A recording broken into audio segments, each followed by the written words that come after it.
Well, May is Mental Health Awareness Month, and it's a cause very close to Ryan and Nina Day's heart. 10 TV's Adam King sat down with the Buckeye head coach to talk about the impact in the fight against mental health. He joins us now here in studio with more on that.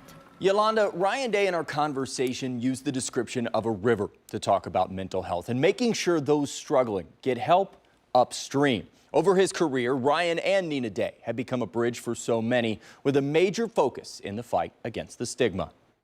The trophies reflect his biggest wins. One reason you get into coaching is have an impact on young people. But one of Ryan Day's largest impacts isn't in this room.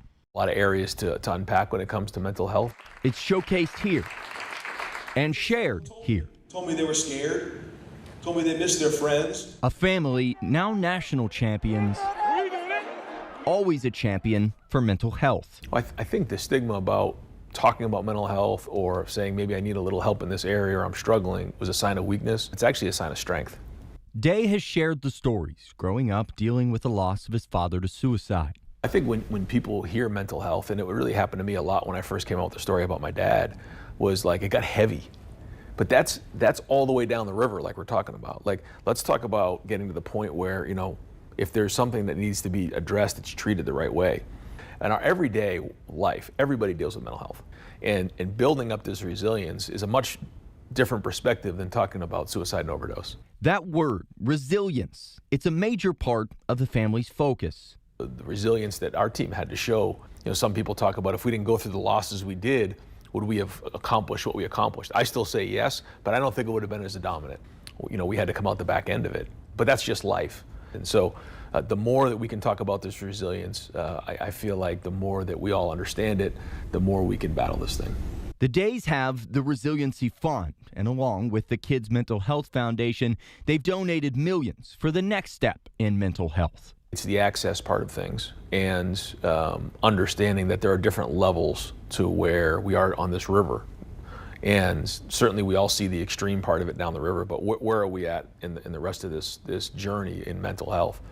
And so having the facilities, having the access is going to be critically important, but also just the understanding of where we are in it all.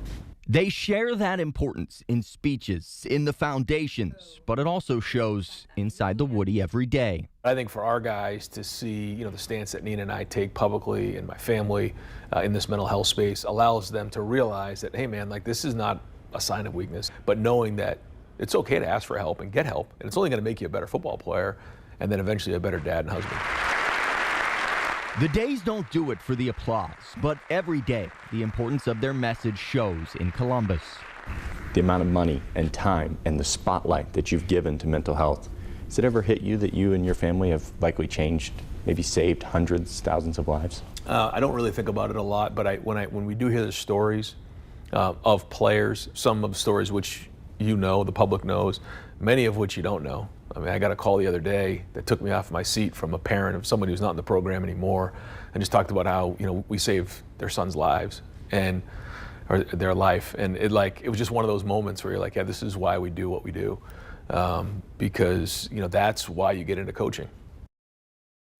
For Ryan Day, he is open about losing his father and the lessons he learned as a child. He lost his dad on January 20th. The same day, many decades later, he raised his first national title. You can hear my full interview with Coach Day right now on 10 TV Plus. He talks about the mental health side of things with college athletes, the challenges facing young people today. You can download that on your TV and watch for free.